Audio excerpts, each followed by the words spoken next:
By the end of this video, you'll be an expert on the meta of Nullscape. There are so many ways to play Nullscape on Roblox, but which way is the correct way? What approaches give you the best chance at success? I endeavor to answer this question in depth by sharing advanced tech like Freecam use, stalling strategies, using enemy caps, properly using underrated selections, and much more. Plus, I will use detailed run examples to show you exactly what strategies, knowledge, and tech are used in ideal Nullscape runs. Let's not waste any more time and get straight into this guide. Our first tip is probably one of the most important things I could say in this guide. Nullscape is a wide selection of upgrades, some of them being basically mandatory if you actually want to get far. Examples include Grace Wings, Shield, Double Jump, Shark Tail, AGC, Ice Gates, and others. The cost for these upgrades can get insanely high. For example, in a standard Party Plus run with 20 people, in order to get all of the aforementioned upgrades, you need a combined 26,439 golden gifts. And that's not even including other crucial upgrades. In order for it to be even remotely possible to get these, you need to prioritize golden gift yield upgrades from the very beginning. That is why tip number 1, focused on economy, is so crucial. This means that as early as you possibly can, you must buy paychecks, 2 business licenses, metal, fanny pack, and every single upgrade that increases gift yield. Because if you don't, your ability to get upgrades is significantly lowered. For instance, although double jump is available at level 5, it's often worth waiting until level 8 to get it, so that you can make sure you get your 2 business licenses early. This means that not only do you get double jump at level 8, but you're more likely to get Grace Wings, Ice Gates, and everything else.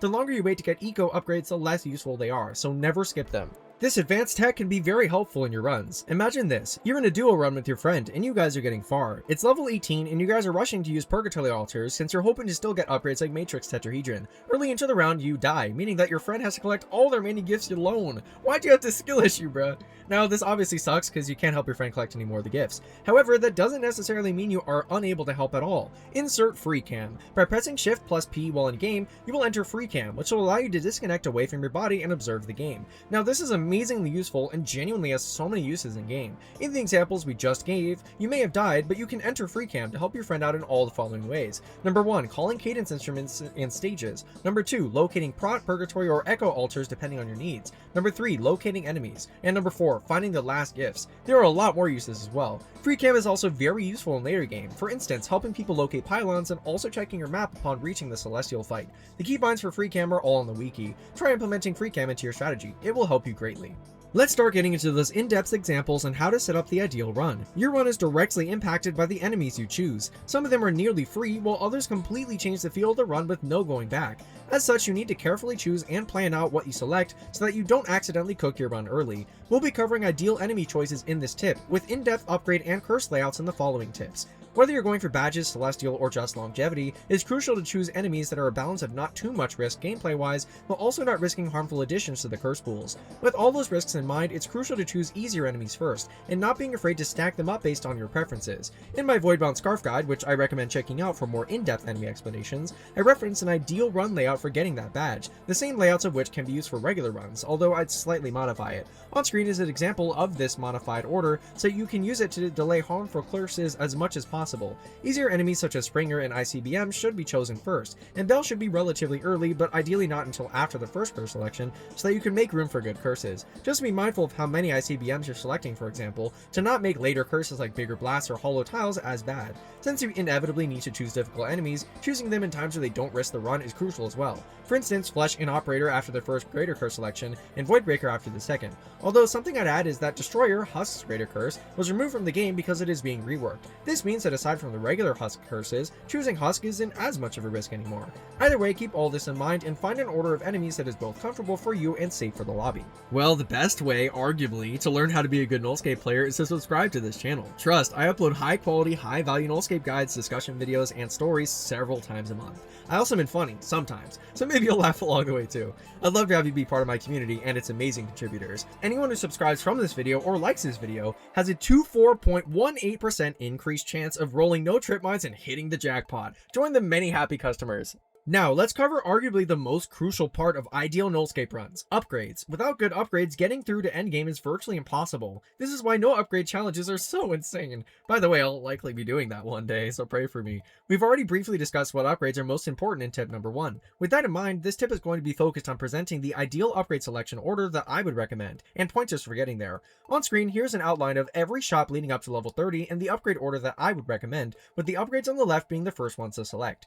This assumes proper golden gift yield and echo perk usage, along with prioritizing eco upgrades first, as you can see in the visual on screen. The priority order goes every eco upgrade first, then crucial mobility upgrades, but not so many that you compromise shield, then shield and sports shoes, then optional upgrades that still help greatly. Keep in mind the upgrades that are ignored on the bottom. If you're able to get every single upgrade and then get at least a couple gift idols without compromising prot altars, more on that later, then you're in business. Keep in mind that in shops, the upgrades can show up in any order. It's up to you and the people in the lobby to know which levels are where certain upgrades show up, and use your free rerolls safely to get there. For instance, Grace Wings at level 8 and Shield at level 15, while also preparing accordingly and saving money as necessary. Keep in mind that there are multiple avenues which are still efficient and correct. This is just the one that I personally recommend. Throughout the rest of this guide, I will give pointers to help with attaining this, but for now, keep these recommendations in mind. In these next 2 tips, we're going to be outlining what the most ideal curse lineup is and which ones are safest and most risky. Starting with the safest curses, so many of the game's curses are genuinely upgrades, or otherwise inconsequential.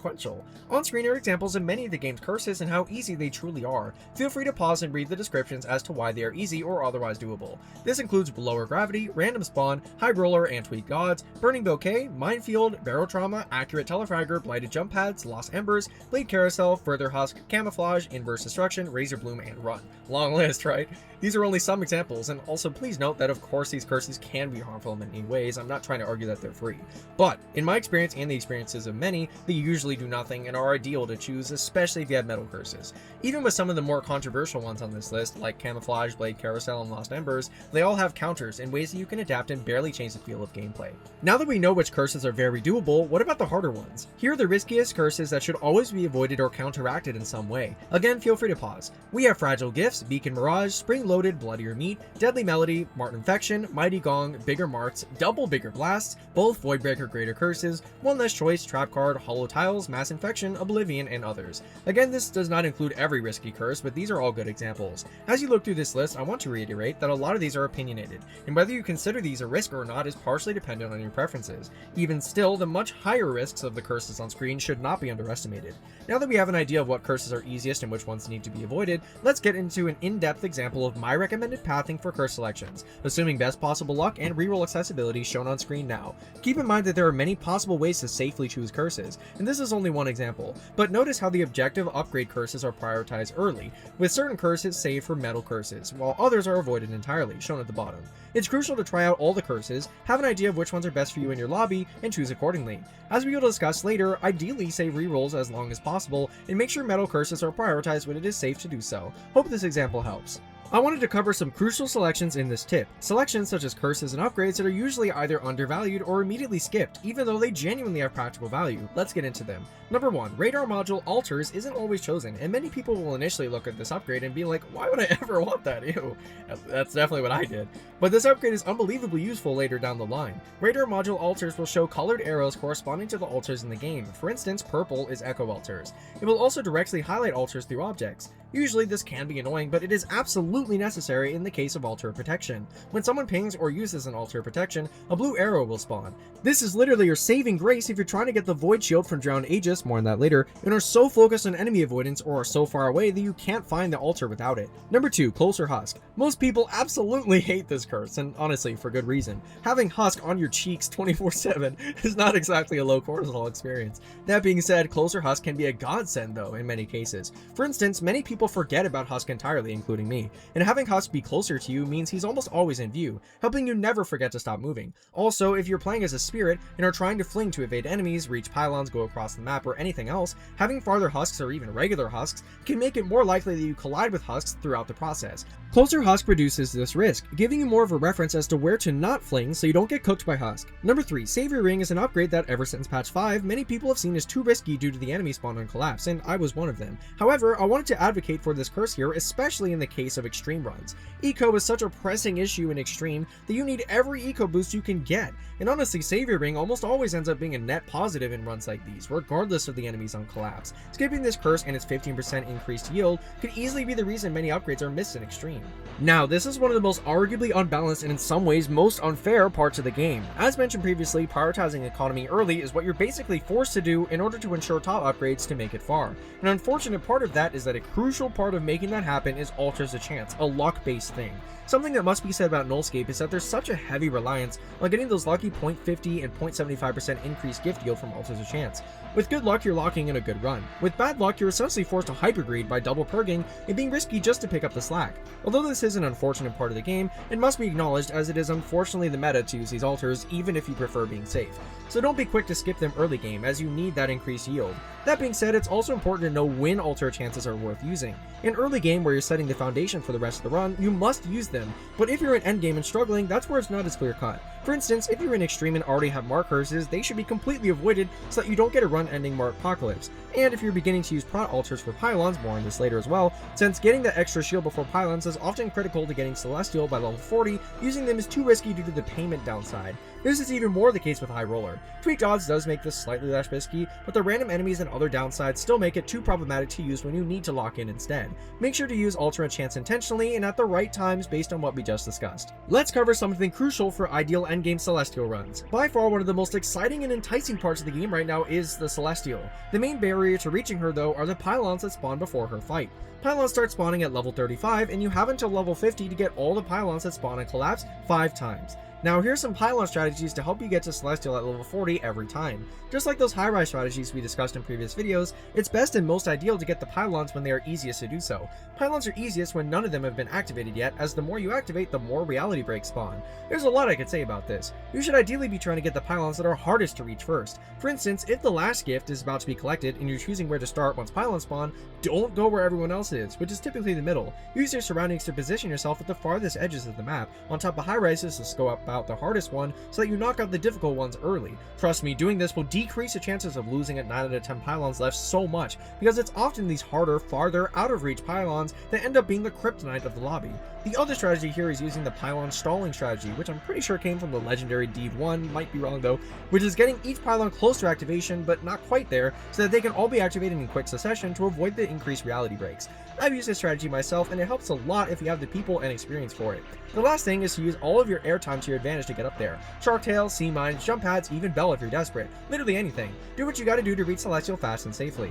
This next tip is honestly the greatest tool you have at your disposal to have control over your run. Depending on what you're going for instance, Conga Line, Voidbound Scarf, or Voidbound Fox, Celestial, or otherwise trying to get to high levels, you're going to want to make it more likely you get those ideal selections of curses and enemies. The best way you can do this is to strategically use your enemy and curse rerolls. You start with 2 enemy rerolls and 3 curse rerolls, gaining 1 enemy reroll every 5 levels and 1 curse reroll every 7 levels. This is a lot to work with, but if you misuse it, they all go away fast. When it comes to rerolls, the ideal is to save rerolls as long as possible. For example, in the case of Voidbound Scarf and Fox runs, you shouldn't be using enemy rerolls at all until level 20. More about Voidbound Scarf in my last video. As for curse rerolls, after you get both lower gravity and random spawn, curse rerolls should be saved for endgame. This is especially because with metal curses, which we will be discussing later, you won't be using curse rerolls until after the point that it is now too risky to continue getting metal curses. By the way, the point where it's too risky depends on the performance and skill level of your lobby. Rerolls can also be used to force certain enemy selections. For instance, depending on how many enemies you have capped out,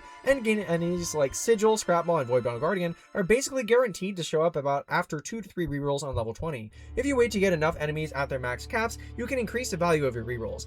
More on optimal Voidbound Scarf and Voidbound Fox strats later, but see how useful these rerolls are? Be sure to use them wisely to get lower grav and random spawn early, skip harmful curses like Passy and Problem Child to save them from metal curses, and more. This next one is something that everyone is aware of but always forgets about. As you get further and further into the game, it naturally gets more difficult. This is due to harder enemies, having more enemies, and due to curses and greater curses. But it's also due to something else crucial, progression events. This game is loaded with progression events. On screen are many of the most common ones and how to commonly anticipate and prepare for them. But the ones I want to focus on most are the enemy-based ones, especially the increased ICBMs, husks, and increased smart size. Tell me I'm wrong about this next thing. It is so easy to forget about these. For instance, in the case of ICBMs, let's say you're presented with a greater curse selection. You have Ballet of Blades, Bombardment, and Hollow Tiles, and you only have 2 ICBMs at level 25. Naturally, you'd be inclined to believe that Hollow Tiles is likely the safest pick here, as you only have 2 ICBMs, right? Surely it won't be that bad? But this is where progression events come in. The events do not update or contribute to your permanent enemy count. This means it may say you only have 2, but you likely have closer to 4 or 5. It's factors like these that must be considered. In this example, Bombardment or Ballet is actually probably safer depending on your skill level and experience with them, just to avoid the near impossible gift collection that would be the result of Hollow Tiles and 4 to 5 ICBMs, especially if you have bigger blasts, since that increases the damage of ICBMs to tiles. This also means that your Conga line is likely bigger than you'd expect. In order to counteract all of these, you can either number number 1, avoid the associated enemies entirely, which is mostly applicable to Flesh and Husk in this case, or 2, always assume you have more than what is shown. Don't get caught off guard. Now let's talk about one of the most technically complex altars. There are a lot of factors that can contribute to accidental harmful curse selections, but not all hope is lost if you accidentally choose a harmful regular curse. Altars of Purification allow for a curse to be purified, but this does not come free. When you use this altar, it will remove the highest priority curse, give you a permanent enemy in exchange, and take away golden gifts as a result, even if that means putting you in the negatives. This is how the Economic Recession achievement is gained. Though this altar has its risks, it can be used in all the following ways. Number 1, purifying lap 2 or nothing. We'll have both of these later, but for now note that lap 2 always has highest priority, which is great because it is not sustainable to have lap 2 for an entire run. Number 2, intentionally purifying for the chance at another permanent enemy. Number 3, returning a selected curse, for instance a metal curse, back into the curse pool. It also comes with risks though. For instance, you should not be purifying unless you either have excess golden gifts or already have crucial upgrades, and you have the time to get out of debt, or as I jokingly like to call it, paying off all your student loans before Pylon rounds. Aside from that, it must be considered that after you're using Puri altars, they do not show up again for an entire 8 levels. Usually this is inconsequential, as very few runs will ever Puri twice, but this is something to keep in mind if you have several harmful curses. Lastly is the full curse priority. Here's a screenshot from the wiki showing the order at which curses will be taken away. Be sure to keep this list in mind so you don't accidentally purify the wrong curse or use it when purifying what you want is not possible. For this tip, there's an upgrade that I find to be one of the most commonly misunderstood items in the entire game. This is terrible, as the upgrade in question is genuinely such an asset and can be used in so many useful niche ways. Drowned Ægis is an upgrade available by level 20, which allows you to gain a shield from dying to the void, meaning that if you fall you don't die and instead loop down by falling from the sky back down to the map. This is literally a godsend because bro, literally everyone dies in the void the most, so who wouldn't want this? But it needs to be used in the right ways. Number 1, a not well known fact about Ægis is that once you buy this upgrade, protection altars will be guaranteed to spawn every level. This isn't the case without this upgrade. This means that provided you have the money for it, this can be amazing for survivability. It is recommended to save Ægis uses for when it's time to go for pylons though, as those void shields have the most use and application for getting those pylons activated. But if you happen to have golden gifts to spare and need to increase your chances of survival, especially in solos or duos where you likely would have used pod altars anyway, having this extra shield helps greatly. Number 2, when you are teleported out of the void, your position resets and you regain double jumps. This is helpful because many void deaths are the result of not having double jumps anymore, at least in my case. Number 3, you can gain 2 void shields at once if you echo an already used Ægis pod altar. Number 4, something to keep in mind about Ægis is that since it is the most expensive base upgrade as of patch 5, it's not worth buying unless you, number 1, already have most other upgrades, and number 2, actually have excess golden gifts to use in the prod altars. Don't buy it if doing so would result in no benefit. Number 5, when going for Ægis, it's crucial to use the previously mentioned radar altars and the fact that the prod altar is highlighted to get to it, in the case that someone else activated it. And make sure that you're careful on the way, don't lose a shield, just try to gain an extra one. In Nullscape, it's crucial to use every tool at your disposal to increase your chances at survival, avoiding enemies, and getting through each level fast and efficiently. This is where properly manipulating one of the game's most important mechanics, gift collection range, is so important. You start with a default collection range that is relatively small. Even with this though, there are certain abilities, classes, and speed mechanics that you can use to make this small collection range still useful. Here's just about every single one I can think of. Divers, while actively diving, have an increased collection radius, which means it can be abused to get a bunch of gifts. Chargers can use their ability to rush into rows of gifts without the risk of dying to trip mines, making use of the small radius. Spirits can fling into gifts by positioning properly and using momentum. Gliders can glide into gifts by using momentum to jump out of the glide, getting gifts faster from high ground. Further, grapplers can use strategically positioned grapples and swings, or even spamming grapple against the ground, to faster collect, while Prisoner and Wanted can utilize their increased speed to reliably grab golden gifts. The point of this is every class can make use of this limited collection range. This gets even better with certain upgrades. For instance, Ninja Belt unlocks powered dives for Diver, which can later have increased collection range once you get Miniature Hourglass. Shark Tail grants gliders increased collection range while gliding with their ult ability, which can be strategically used even if you're not airborne, and increased recharge rates for Grappler from Miniature Hourglass can make speed maneuvering to get far gifts easier. Point is, there are so many ways to utilize gift collection range to your advantage. Manipulate it as needed in the examples shown above to make gift collection fast. We've covered a good amount of altars so far, but we're yet to cover one of the most crucial ones for survival and how it is best used. Altar Protection gives you an extra shield when it is used at the cost of golden gifts. For the players that didn't activate it, in order to gain the shield, all they need to do is go up to the shield bubble before it disappears. This is also how the aforementioned Drowned Ægis effect is gained. This is definitely one of the most important altars in the game, and there are many ways to intentionally use it so that you aren't wasting the golden gifts that you are spending. The first way is the previously mentioned method of saving enough golden gifts for at least 5 or more prot altars, so that everyone has an extra shield going into the level, meaning they have a higher likelihood of having a shield or 2 once pylons spawn. Another way that is honestly mandatory is using it to survive in solo. Since there is so little room for error when you're playing alone, you need to increase your chances of survival however you can. Ult as a protection, even if that means echoing prot altars as well, is the best way you can do this, because quite simply, the one shield from the upgrade is not enough for solo. Aside from this, I also want to plug the amazing Nullscape shop calculator again, because the goat sticks added more functionality to it, including calculating prot altar price. That's amazing, bro. Link is in the description. This will help a lot in terms of planning when it is feasible to buy more than just one gift idol when preparing for Celestial, which by the way, most runs will intentionally skip gift idols in favor of saving for prot altars, which is not a wrong choice. That being said though, if you happen to have the gifts for all idols and prot altars, which has happened to me before, and you have the skill level for 5 successful pylon rounds in a row, what's the downside? It'll make Celestial easier to do the rapid gift collection. But aside from the gifts mentioned above, and the Ægis and Radar altar strats from before, keep this all in mind. There are 2 curses which are basically the most controversial and most debated curses in the game. I would argue that both of them have their uses and should not be ignored, which is what this tip is all about. Lap 2 and Nothing are both economy prioritizing curses that are objectively upgrades in many ways, but also objectively huge nerfs in others. By the way, we don't talk about fragile gifts. Lap 2 can almost guarantee you get shield and sports shoes early, for example, but it's basically mandatory that you have good players who can last till collapse so there's no risky LRS, you can have fanny packs and prioritize those, and aggressively purge and even echo purge. As for Nothing, the cheaper shops can absolutely make a difference, but the hidden added enemies that do not contribute to the permanent enemy counts and make things much scarier in the endgame is a huge risk. I would argue that although I highly discourage having both at once, having at least one and preparing to purify it later is best. As long as you don't have March Slide, you'll always be able to purify Nothing, and Lap 2 has highest priority always, as mentioned before, even if you have March Slide. This means you can intentionally take these early to help with eco, and then eventually purify them around level 20, or maybe if you want, later, such as level 30, depending on your run type or preferences, so that you incur a balanced amount of risk. The long and short of it is, don't sleep on these 2 upgrades, but don't overcommit to them without a plan. This next one is slightly related to the curse pollution concept we've discussed in previous videos, but it's slightly different. Metal is an amazing upgrade that we've talked about a lot on this channel. Its metal curses have been one of the best additions to this game's eco we've seen yet. That is why understanding how to properly select them is so important, which is the focus of this tip. In the same way that you can manipulate what curses are even available in the regular and greater curse pool by declining to choose their associated enemies, you can also influence what curses are included in the metal curse pool by avoiding to choose curses that would otherwise be selectable in a metal curse selection.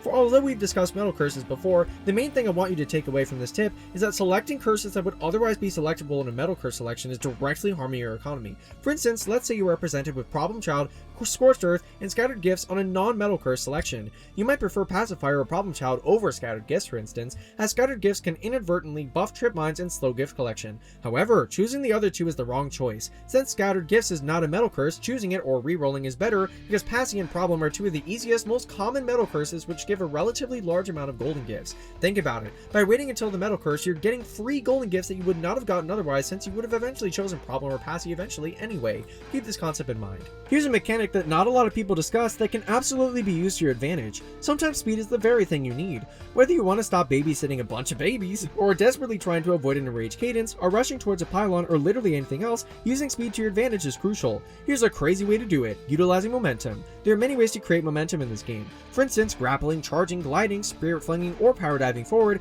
using your ability into a grind rail and then using the afterward momentum to grow crazy speeds, using Barotrauma sea mines to go insane distances, enough to dodge Scrap Mob's lasers entirely, or charging upward from a trio orb to gain insane heights and regroup. There are so many ways to utilize momentum to your advantage. While I absolutely encourage learning these strategies and implementing them into your gameplay, I want to also caution you and say that you shouldn't overuse this or use it at the wrong times. Insane momentum can lead to unpredictable movement, which could easily contribute to void deaths, depleting your ability meter incredibly fast, or otherwise risking death. Learn these strats carefully. That's messed Okay, up. direction. Where are you going? Chat, I'm dead. No, I'm not. So good at this game! I'm so good at this game! It's so good! Something I haven't covered on this channel yet is bonks. There are so many ways you can accidentally bonk straight into enemies or the void, depending on your class and if you don't have helmet, like me, the skill issue host who harmfully avoids helmet for way too long. It's crucial to anticipate bonks, which is what I'm covering in this tip. Bonking can lead to some funny interactions. For instance, bonking into a trio orb or otherwise having a trio orb kill you, and it can also be the way that so many LRSs end up dying, which has happened to a lot of my runs. Don't pull a Foxesrock and be sure to buy a helmet early, so that you're more likely to survive bonks. But there's something that I want to cover cover about bonks that's crucial. Allow me to glaze glider for a bit. Glider is arguably the only class that has a bonk that is actually useful. I generally have so many clips where intentional bonks while using glider have saved me from dying, since I can glide into a wall instead of risking going up and losing momentum, which can help me make it into a platform instead of voiding. It can also be used to ascend high rises if you glide strategically. This is something that must not be ignored, and although much more niche, other classes can utilize bonks, but it's a lot more risky since with other classes, bonks don't send you upwards. Be mindful of these mechanics so that you aren't avoiding as much as I am. This next advanced tech is something that I originally did not like, but it did grow on me because it's genuinely very helpful to ensure that economy is prioritized.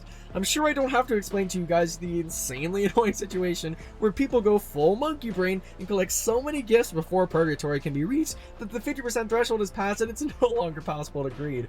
Either that or the even worse variation of this where you use it the moment it switches, and with no warning, you now use revive when no one was dead and you can't purg for the next 3 levels. Ugh, annoying, right? Well, here's something that can really help in avoiding those scenarios from happening. Have you heard of Votestalling before? Assuming you have altar votes turned on in your lobby, which, by the way, you really should, pinging literally any altar will start a vote prompt on the top of the screen. Aside from putting up votes, this can actually be used to your advantage. If someone pings an altar around the time it's 50% of gifts, and everyone votes on it while someone activates the greed altar, the greed prompt will be queued behind the previous altar's prompt, allowing greed to be used slightly past 50% of all gifts collected. Not only can this help combat those monkey brain moments, but it can help lower the risk of purging or echo purging in endgame, where that extra peaceful time before those temporary enemies spawn is really needed. It's also a godsend in triple purg strats, or even in levels where you need to purg once safely.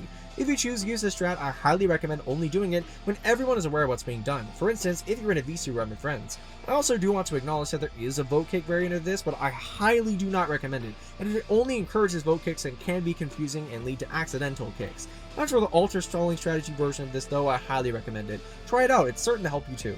I wanted to touch on something briefly as it's such a common thing to occur in runs that it must be discussed. PvP is unfortunately inevitable in Nullscape. Even with Sigil being nerfed to a client-sided beam, there are still so many ways to PvP, such as charging into someone to get them killed, which I still have PTSD from, by the way, dying by someone else's ICBM, C-mining someone into Narnia, or other examples. In order to have the ideal run, you need to have players that are aware of all the ways you can accidentally PvP and have them take measures to actively avoid it. The less players you have, the less people are likely to PvP, but since being in 20-player lobbies is inevitable, the TLDR of this tip is to simply stay away from other players. It's also important to consider the client-sided enemies that will never cause a PvP problem. This includes Operator and its Voidbound variant, Razor Bloom, Scrap Maw, Voidbreaker, Sigil now as mentioned before, and Kelowna. Every single other enemy can somehow be integrated into PvP if you're not careful. Do what you can to prevent dragging enemies on others, confusing players, or anything related. You truly need everyone's help.